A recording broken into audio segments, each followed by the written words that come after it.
말씀 봉독하겠습니다. 신명기 5장 16절 말씀. 너는 내 하나님 여호와께서 명령한 대로 내 부모를 공경하라. 그리하면 내 하나님 여호와가 내게 준 땅에서 내 생명이 길고 복을 누리리라. 아멘. 마태복음 22장 37절로 40절 말씀입니다. 예수께서 이르시되 내 마음을 다하고 목숨을 다하고 뜻을 다하여 주 너의 하나님을 사랑하라 하셨으니 이것이 크고 첫째 되는 계명이요 둘째도 그와 같으니 내 이웃을 내 몸과 같이 사랑하라 하셨으니 이 두 계명이 온 율법과 선지자의 강령이니라. 아멘. 에베소서 6장 1절로 3절 말씀이십니다. 자녀들아 주 안에서 너희 부모에게 순종하라. 이것이 옳으니라. 내 아버지와 어머니를 공경하라. 이것이 약속이 있는 첫 계명이니 이로써 내가 잘되고 땅에서 장수하리라. 아멘. 오늘 말씀의 제목은 부모 공경에서 이웃 사랑으로, 부제는 별내에서 겸해로 이렇게 정리해봤습니다. 우리는 어렸을 때 교회 학교 다닐 때 이제 십계명을 외우곤 했습니다. 십계명 출애굽기 20장과 신명기 5장에 두 번 나옵니다. 십계명 중에 1, 2, 3계명은 하나님과 인간과의 관계에서 지켜야 될 계명이고요. 그리고 4계명은 이제 안식일 계명입니다. 나머지 5부터 16가지 계명은 사람과 사람, 그 대사회적 계명이라고 해서 인간과 인간 사이에서 지켜야 될 법칙들을 말씀하고 있습니다. 10계명 중에 1, 2, 3, 4계명, 이 4가지 계명을 한 말씀으로 요약한 게 신명기 6장 5절인데요. 너는 마음을 다하고 뜻을 다하고 힘을 다하여 내 하나님 여호와를 사랑하라. 이 말씀에 1, 2, 3계명이 다 녹아 있습니다. 제1계명이 뭐죠? 나 외에 다른 신을 두지 말라. 제2계명은 뭡니까? 너희를 위해서 어떤 하나님의 형상, 우상 절대 만들지 말라. 3계명은 뭐죠? 하나님의 이름을 미스유스, 망령되이 일컫지 말라. 예습하라, 치부하지 말라는 거죠. 그 다음에 4번째가 안식일을 거룩하게 지켜라. 이 4가지를 한마디로 얘기하면 하나님을 내 온 몸과 마음과 뜻을 다해서 너의 욕망보다도 하나님을 더 사랑하면은 그렇게 된다는 거예요. 또 5계명부터 10계명, 5계명이 뭡니까? 내 부모를 공경하라. 6계명은 뭡니까? 살인하지 말라, 간음하지 말라. 7계명, 도둑질하지 말라. 8계명, 이웃에 대해서 거짓 증거하지 말라. 9계명, 그리고 이웃의 아내와 재산을 탐내지 말라. 10계명이죠. 이게 그 사회 속에 하나님 나라의 법칙이 통용될 때 이루어질 수 있는 그런 내용들입니다. 한마디로 하면 이것은 레위기 19장 18절에 이렇게 요약했습니다. 내 이웃 사랑하기를 내 자신과 같이 사랑하라. 나는 여호와니라. 결국 우리가 이웃을 사랑한다는 것은 이 5번부터 10번까지의 계명의 기준으로 살아가는 것이고요. 하나님을 사랑한다는 것은 1번부터 4번까지. 그러니까 예수께서 이렇게 말씀하시는 거죠. 마태복음 오늘 본문 22장 37절 이하에서 말씀하신 것처럼 이 두 계명이 온 율법과 선지자의 강령이다라고 한마디로 정리해 주신 거죠. 하나님 사랑, 이웃 사랑. 좀 더 이제 구체적으로 들어가서 오늘 주제인데요. 부모 공경에 대한 계명은 몇 번째라고 그랬죠? 네, 5번째라고 그랬죠. 5번째. 제가 손 들잖아요, 이렇게.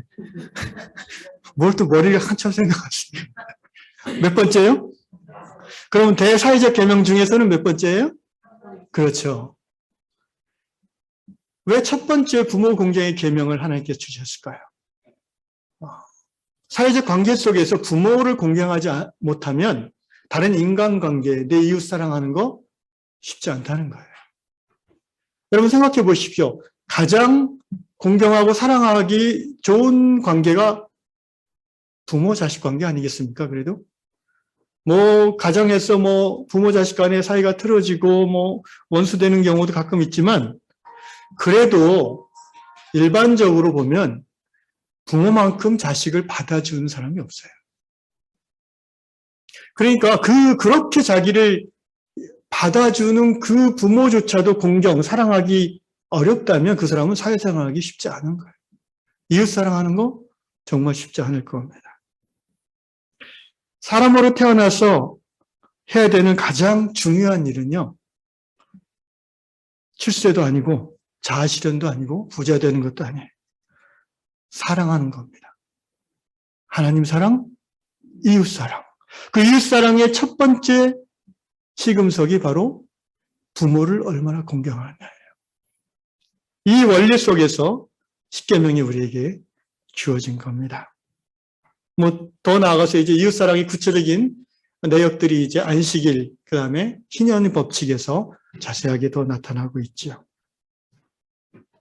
이 십자가를 보시면 이게 바로 하나님과 나와의 관계고 이웃과의 관계입니다.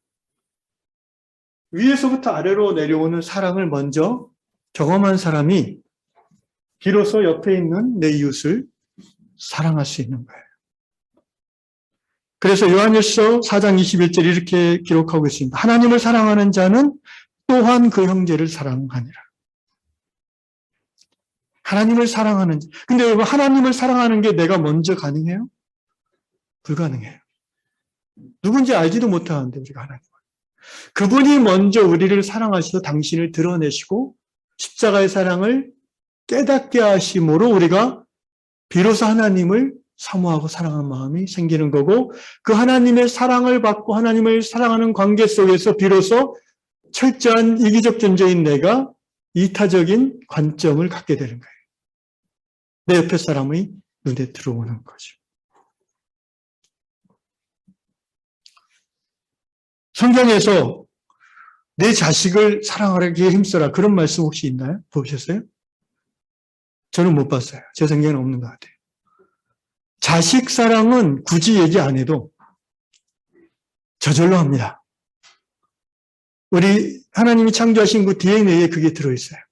오히려 너무 하나님보다 자식을 사랑해서 문제지, 자식 사랑은 뭐 굳이 명하지 않아도 잘해요.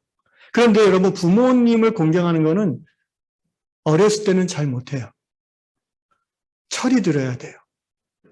그래서 어른이 됐다는 하나의 표지가 부모님을 향한 애틋한 마음, 뭔가를 더 해드리고 싶은 마음, 이게 이제 어른이 됐다는 그런 표지라고 생각을 합니다.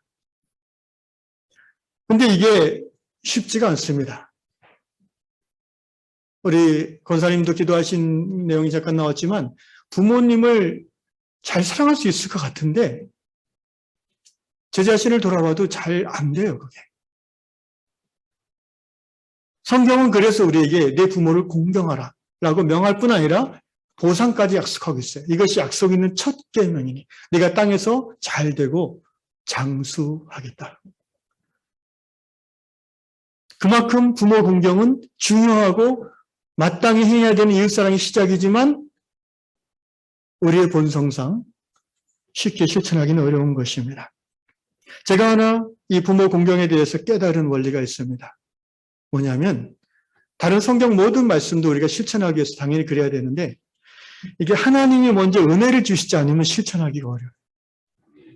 다시 말하면 이 말씀이 내게 주시는 하나님의 말씀이라는 그 계시의 깨달음이 내 안에 확증될 때에 비로소 시작할 수 있는 것이 순종이라는 것입니다. 부모 공경도 마찬가지예요. 하나님의 말씀에서, 오늘 이 본문 말씀에서 우리가 감동을 받고 은혜를 받아서 결단해야 시작할 수 있습니다. 물론 부모의 공경함이 여러 가지 삶의 형편이나 여건이 받쳐주는 것도 필요하지만 중요한 것은 내가 하나님으로부터 그 말씀이 지금 내게 주시는 말씀임을 깨달을 때 우리는 다른 어떤 것보다 우선순위를 두고 실천할 수 있는 것입니다. 잠시 부모 공경에 대한 저의 간증을 나누고 싶습니다. 아, 이 목사님이 저렇게 했구나라고 기억하지 마시기를 바랍니다. 하나님이 저렇게 이끄셨구나라고 기억하시는 여러분 되시기를 바랍니다. 제가 2011년부터 2020년까지 제 삼형제 중에 아버지 어머니를 이렇게 제일 많이 케어하기로 결정하고 시작했습니다. 그 당시 아버님의 나이가 80세인데 그렇게 하게 된 동기가 있습니다. 치매가 오신 거예요. 그래서 여러 가지 약을 드시고 있는데 어느 날 갑자기 응급실에 실려가셨대요. 그래서 가서 보니까 의사가 얘기하는 게 약 쇼크라고 합니다. 위가 아픈데 진통제를 먹은 거예요. 그럼 어떻게 되겠어요? 먹어야 될 약을 그때그때 안 먹고, 왜냐면 까먹으니까, 치매니까. 치매라는 것도 그때 처음 이제 우리가 자식들이 알게 됐어요. 그래서 제가 그 응급실에서 퇴원하신 후에 제 마음에 이렇게 무거운 돌덩이 하나 툭 떨어진 느낌이 있었어요. 하나님 앞에 나아가 기도했습니다. 그때 받은 말씀이 오늘 본문 에베소 6장 1절에서 3절 말씀을 받았습니다. 그 순간 제가 확신했어요. 지금 내가 해야 할 일이 이거구나. 먼저 이 형님 두 분이 계시지만 직장에 얽매여 있었고, 그렇다고 제가 실업자라는 말은 아닙니다. 개척교회하고 또 회사 사역을 여러 개 하면서 그때 일주일에 한 7, 8번, 10번 정도 예배 인도하고 말씀 나누고 공부하고 그런 바쁘게 살리는 시절이었는데 이 말씀을 받자마자 제가 하나님 앞에 결정했습니다. 더 이상 제가 사역을 늘리지 않고 이 아버지를 섬기는 것을 제 사역으로 받아들이겠습니다. 그러면서 이제 처음 시작한 것이 아버지 병원을 정리해드리는 일이었어요. 우리 아버지 취미가 택시 타고 병원 다니는 거였습니다. 이명이 있으면 이 이비인후과 갔다, 저 한의원 갔다. 근데 이제 일주일 전에 간 한의원을 또 가요.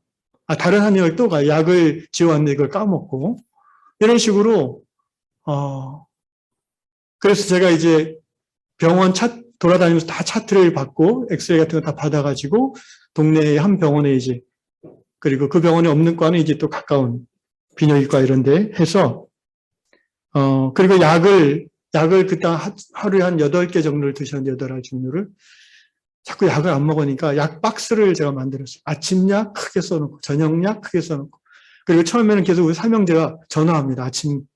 아버지 아침 식사 시간 일정하니까 8시쯤에 약 드세요. 전화하고.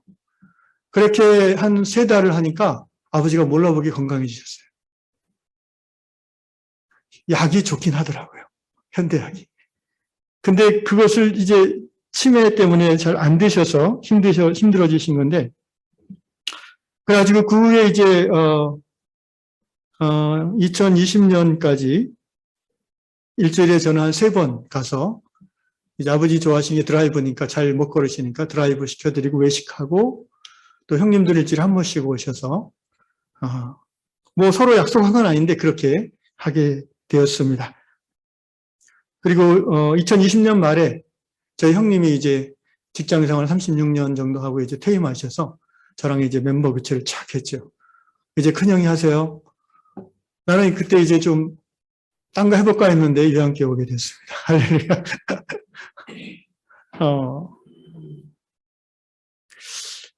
그 아버지가 올 구정 때부터 많이 쇠약해지셔서 요양병원에서 한 2달 치료받으시고 지난주에 요양원으로 모셨습니다. 아마 다시는 집으로 오기는 어려우실 것 같은데 어쨌든 코로나 이제 정리되면 또 자주 찾아뵈야죠. 제가 또 저희 숙부님도 케어한 적이 있습니다. 저희 아버님의 바로 밑에 남동생이신데 한 9살 차이 나세요. 근데 이제 이분이 독신입니다. 한 번도 결혼 안 하셨어요. 부산에 사셨는데, 제가 어머니 아버지 모이실 때에 1년에 봄, 가을로 항상 여행을 모시고 다녔어요. 차로 해서 이제 제주도, 뭐 부산, 뭐 이렇게. 근데 부산에 자주 갔는데 왜냐하면 숙부님이 거기 계시니까. 근데 2019년에도 가을에 갔는데 이분이 약속을 어느 호텔에서 뵙기로 했는데 안 나오는 거예요. 전화를 하니까 안 받아요. 그래서 아파트에 찾아갔더니 한참 두드리니까 나오는 거예요. 근데 자다 나오셔서. 낮 12시인데 자고 계셔. 보니까 매일 술에 쩔어 사시느라고 낮밤이 없고 몸에 힘이 없고, 그리고 이제 그런가 보다 하고 왔는데 한 다음 주쯤에 뭐 해운대 경찰서에서 저한테 전화가 오고, 그분 전화번호 1번에 제가 들어가 있거든요. 뭐 좀 그 다음 주에는 또 해운대병원 응급실에 전화가 오고 막. 이러다가 노인 고독사, 이게 뉴스에 나오는 얘기 아니라 우리 가족 얘기가 되겠다라는 생각이 들면서 또 이제 돌덩이가 하나 툭 들어오는 거예요. 그래가지고 하나님 앞에 기도했을 때 하나님께서 주신 말씀이 오늘 마태복음 말씀입니다. 내 이웃을 내 몸과 같이 사랑하라. 그래서 제가 또 형님들하고 얘기를 하고, 왜냐하면 저는 이제 시간은 낼 수 있는데 돈은 별로 많지 않으니까 형님들이 돈을 대주기를 하고 해서 제가 2019년 한 10월부터 2020년 1월까지 한 3개월 중에 부산을 한 6번 내려갔습니다. 내려가서 삼촌을 이제 갑자기 요양원 모시자고 하면 안 가실 게 분명하니까 밥도 대접하고 뭐 술도 대접하고 한잔하시 기분 좋으면 노래방도 모시고 와서 이러면서 이게 신뢰를 제가 좀 쌓았어요. 그리고 삼촌에게 이제 요양원 갑시다. 지금 아무도 돌봐줄 사람이 없지 않습니까? 근데 삼촌이 처음에는 이제 거절하시죠. 노인분들의 특징이 살던 곳을 안 떠나려고 해요. 근데 또 치매가 있으셔서 제가 이렇게 합리적으로 얘기하면은 그러자. 근데 다음 주에 와서 보면 또 내가 언제 그러자고 그랬냐 이러면서 또 딱 기억을 안 하세요.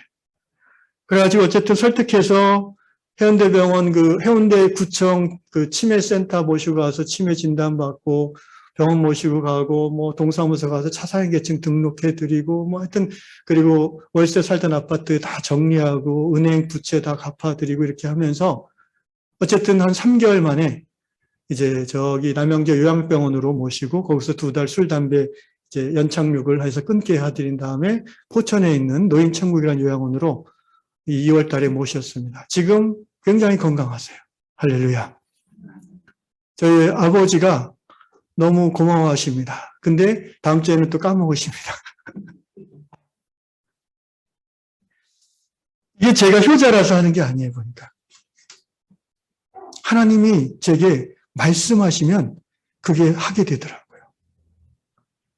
사랑하는 위안 성도 여러분, 부모 공경을 포함해서 모든 이웃 사랑하는 이 실천은요, 내 의지와 노력만으로는 대단히 실천하기가 쉽지 않습니다. 그리고 잘한다 해도 그것은 자기 자랑이 되기 쉽고 또는 자기 의가 되기 쉽습니다. 그러나 하나님이 나에게 말씀하실 때 나는 자연스럽게 그것이 받아들여집니다. 왜? 하나님이 나의 주인심을 고백하는 사람이니까 그렇습니다. 그 말씀이 내 마음에 the revelation, 계시로 임할 때에 우리는 사랑을 실천할 수 있는 것입니다. 그러므로 사랑하는 성도 여러분, 이웃사랑을 행하고자 하시는 마음을 주실 때에 말씀을 받으시기 바랍니다. 말씀 가운데 그것이 지금 내게 here and now, 지금 내게 주시는 하나님의 계시라는 것을 확증하는 은혜를 경험하시고 그 다음에 실천하신다면 하나님을 기쁘시게 하는 사랑의 열매를 맺게 될 줄로 믿습니다.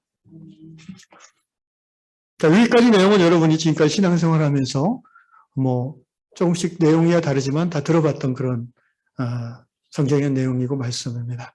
오늘 제가 나누고자 하는 바는 거기서 좀 더 한 걸음 나아가고 싶습니다.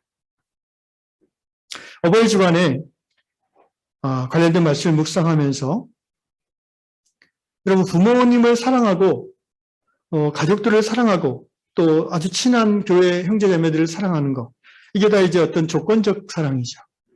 그죠? 내가 친하니까 사랑하는 거죠. 가족이니까 사랑하는 겁니다. 그런데 곰곰이 생각해 보십시오. 부모를 사랑하는 것, 자녀를 사랑하는 것도 마찬가지예요. 결국은 내가 아닌 타인을 사랑하는 거예요. 이게 존재론적으로 보면 그렇잖아요. 내 자식이 너무나 사랑스럽지만 나는 아니잖아요, 걔가. 그걸 언제 우리가 알 수 있어요? 내가 아프고 힘들어 봐요. 자녀가 밤새 막 칭얼대고 그러면 어떻게 돼요? 아이고, 내 새끼가 나와요? 왼수가 따로 없네. 이렇게 되는 거지, 이제. 그게 분명히 이 아이와 내가 타자라는 증거예요. 부모님도 마찬가지예요. 아무리 공경하고 사랑하기 쉬운 대상이지만 어떻게 보면 완전한 타자예요. 그런데 인간은요, 자기중심성을 가지고 태어나는 존재예요. 이기적이죠. 그래서 타자를 사랑하는 것, 곧 이웃 사랑하는 것, 이것은요, 인간의 본성을 거스리는 행동입니다. 근원적으로는. 그래서 말씀드린 대로 하나님의 은혜와 계시 가운데 우리가 실천할 수 있는 거예요. 그런데 이웃사랑의 궁극적인 목적이 대사회적 계명이라고 그랬잖아요. 그 사회가 아름답고 조화롭고 하나님 나라가 이루어지는 데 있어서 필요한 계명들이 이웃사랑인데요. 부모를 공경한다는 것은 내 부모니까 공경하는 겁니다. 사랑하는 겁니다. 내 자식이니까 사랑하는 거예요. 그러면은 자연스럽게 인간의 본성상 다른 사람 부모에 대해서는 덜 사랑하게 돼요. 그렇지 않습니까? 다른 집 애는 내가 덜 사랑하게 돼요. 이걸 가리켜서 이제 묵자라는 BC 6세기 동북아 사상가가 있었어요. 공자와 거의 동시대인데, 근데 공자는 이제 우리가 알다시피 효를 강조하지 않았습니까?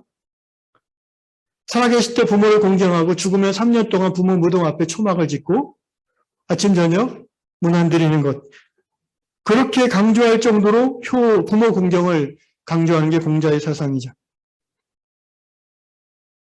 그런데 공자와 동시대인 이 묵자라는 사상가는 이 공자의 효를 별애라고 해서 비판했습니다.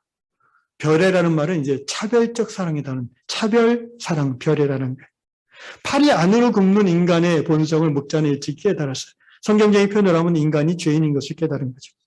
그래서 이 차별하는 사랑, 별애는 자기 부모만 사는 사랑은 결과적으로 사회 속에서 분란을 일으킨다는 것을 알게 됐어요. 예를 들면 이런 거죠. 불쌍해, 서로 사랑하지 않으면 별의 차별적 사랑으로부터 기인되어진다. 예를 들면 자기를 사랑하는 것은 여러분 자연스러운 거예요. 자기를 사랑하는 것은 당연하고 좋은 겁니다. 자기를 아껴야죠. 그런데 자기만 사랑하는 것은 좋아요? 우리는 그런 사람을 이기적이라고 합니다. 자기 가족을 사랑하는 것 당연히 성경에도 가족을 사랑하라고 되어 있습니다. 부양하라고 되어 있어요. 그런데 자기 가족만 사랑하는 걸 뭐라고 합니까? 가족 이기주의라고 합니다.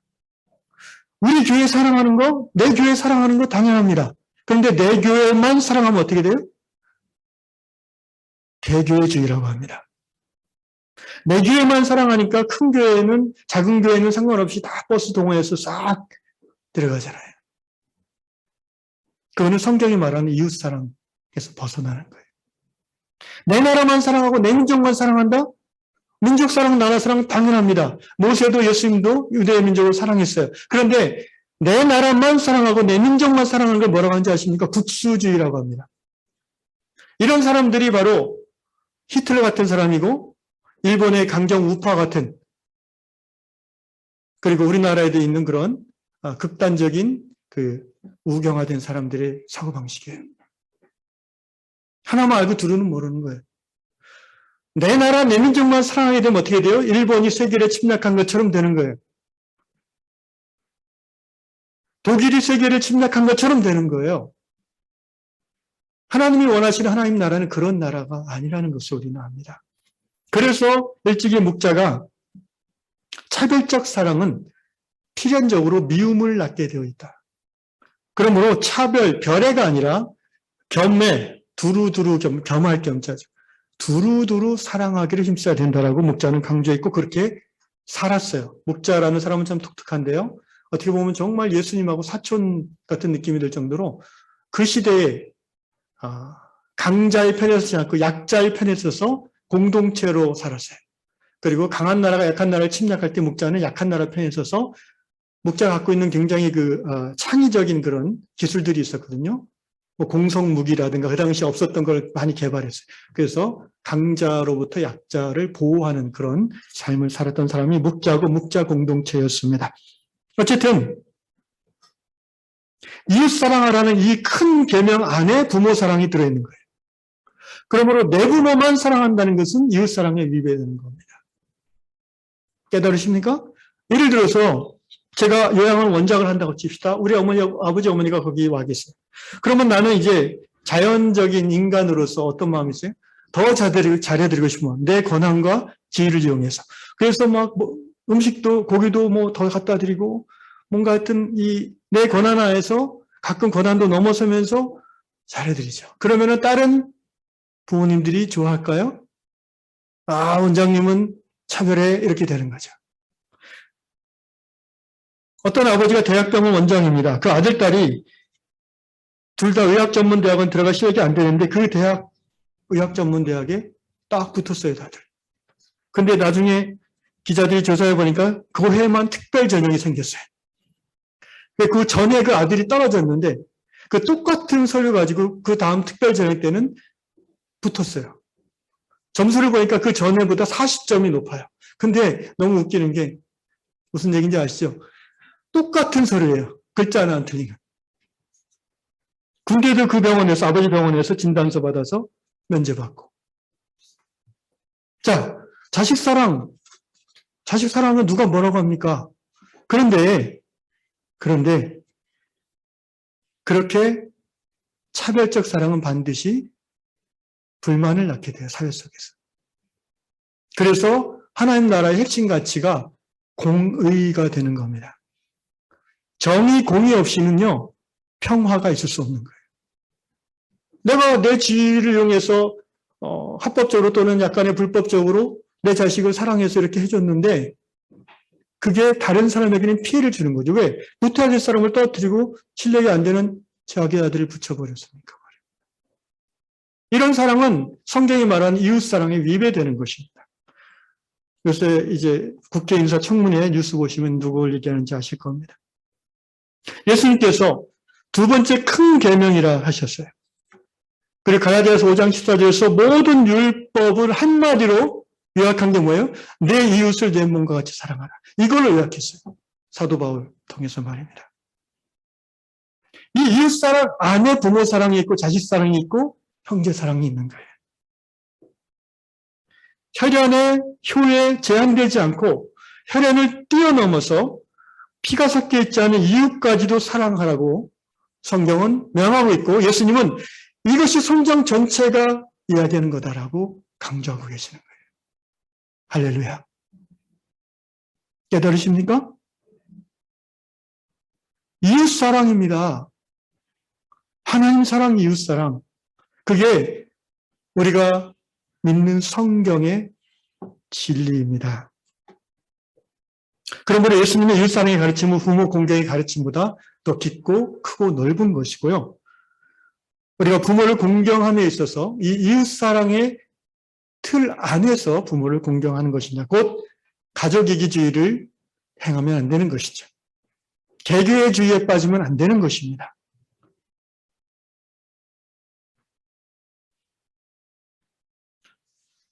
말씀을 정리하겠습니다. 예수께서 요한복음 13장 34절에서 새 계명을 너에게 주노니 서로 사랑하라. 내가 너희를 사랑한 것 같이 너희도 서로 사랑하라. 너희가 서로 사랑하면 이로써 세상 모든 사람들이 너희가 내 제자인 것을 알리라 말씀하셨습니다. 왜 새 계명이라고 했을까요? 하나님 사랑, 이웃 사랑 이미 구약성경에다 나오는 거예요. 서로 사랑하는. 근데 이걸 왜 새 계명이라고 하셨을까요? 구약시대의 이 차별적 사랑, 자기 부모, 자기 민족, 그것에서 이제는 한 걸음 나아가야 된다. 여러분, 예수님은 율법의 완성입니다. 아멘? 구약 성경의 이 하나님의 말씀도 진리고 신약성의 말씀 진리지만은 그 진리가 시대가 지나면서 계시 드러나게 되어 있어요. 발전하게 되죠. 이것을 계시의 점진적 발전이라고 신약에서 말합니다. 오늘 21세기 드러난 성경의 진리는 AD 1세기 드러난 성경의 진리보다 훨씬 더 많고 깊습니다. 구약 시대에는 십계명으로 좋겠지만 예수님은 그 십계명의 율법의 본의를 삶으로 살아내시면서 한 걸음 더 나아가셔서 그것을 완성하신 분이에요. 부모 공경이 틀렸다는 게 아닙니다. 부모를 공경하는 것이 당연히 옳다는 거예요. 하나님의 뜻이라는 게. 그런데 거기서 더 나아가야 된다는 거예요. 네 부모만 공경하면 안 된다는 거예요.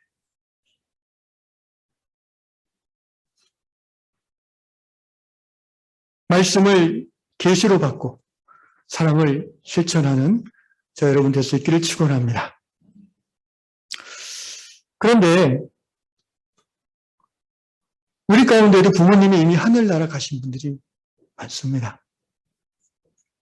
자녀가 없는 분들도 있습니다. 어떻게 우리가 부모 공경, 자녀 사랑을 실천할 수 있을까요? 이미 깨달으셨을 겁니다.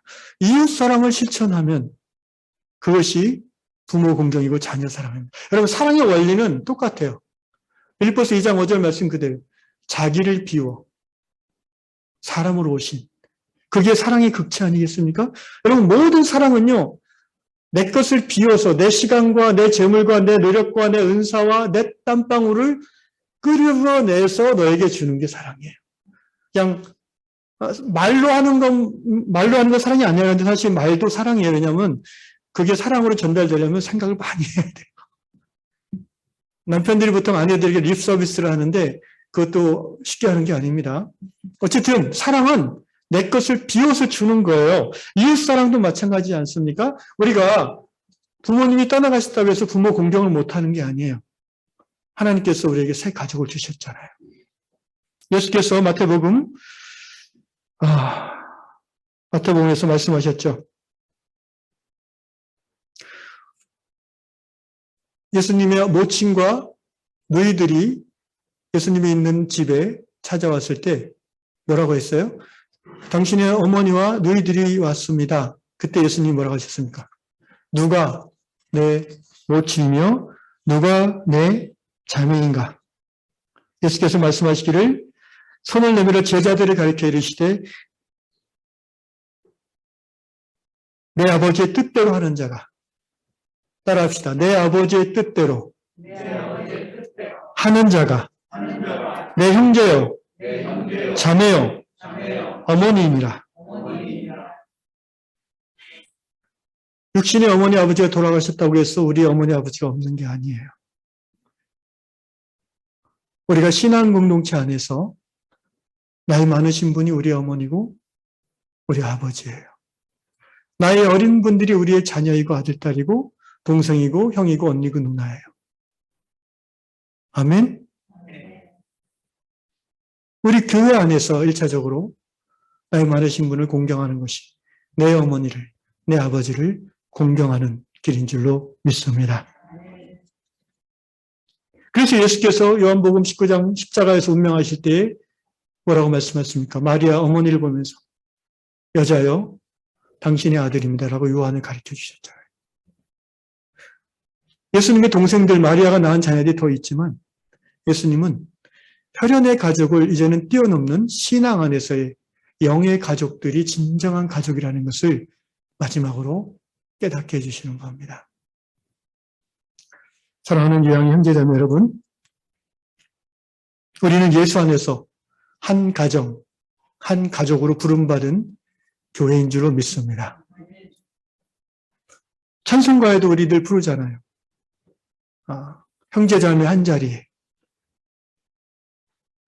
육신의 형제자매는 1년에 몇 번 못 볼 수도 있지만 신앙의 형제자매는 최소한 매주 보고 여러 번 봅니다. 누가 더 나의 사랑하는 가족입니까? 저는 우리 유양 공동체가 대가족이라고 생각합니다. 이 장년들이 한 3, 40명 되고 자녀들까지 하면은 60명이 넘는 대가족이죠.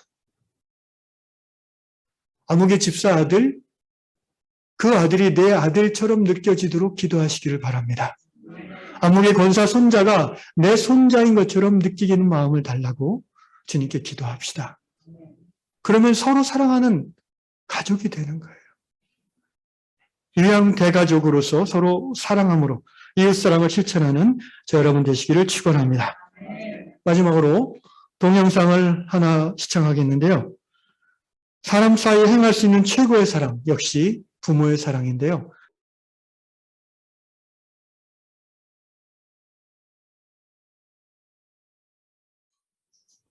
은혜가 되죠. 아멘. 하나님이 우리를 사랑하시는 그 사랑이 가장 근접한 우리가 경험할 수 있는 사랑이 어머니의 사랑이 아닌가 싶습니다. 근데 아버지가 너무 좀 낮게 평가돼가지고 마음이 좀 그러긴 한데 요새 아버지들은 또 안 그런 것 같습니다. 많이 자녀를 사랑합니다. 저는 이 동영상을 보면서 감동도 받으면서 또 이런 생각이 들었어요. 이 세상에서 가장 아름다운 단어가 이제 mother라고 나오는데 저는 어머니라는 단어는 2등이고 정말 제대로 평가할 수 있다면 사람들이 가장 아름다운 단어는 하나님이라고 생각합니다. 그냥 하나님이 아니라 God who loves us in Jesus Christ. God in Jesus Christ. 그리스도 예수 안에서 우리에게 찾아오신 하나님. 사람들이 이 하나님을 정말 제대로 알았던 사람들이 이 앙케이트를 설문을 받았더라면 하나님을 1번으로 했을 거예요.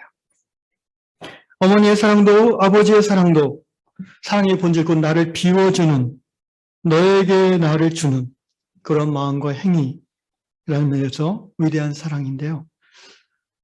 하지만 자녀를 향한 사랑은 아까 말씀드린 것처럼 내 자녀이기 때문에 그렇게 할 수 있는 거예요. 그런데 하나님의 사랑은 어떻습니까?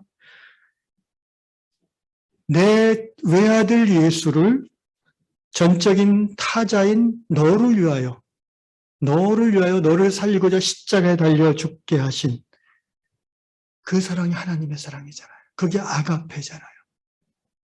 사람들이 이 하나님의 사랑을 잘 모릅니다. 하나님을 모릅니다. 그래서 마더가 1등일 수밖에 없어요.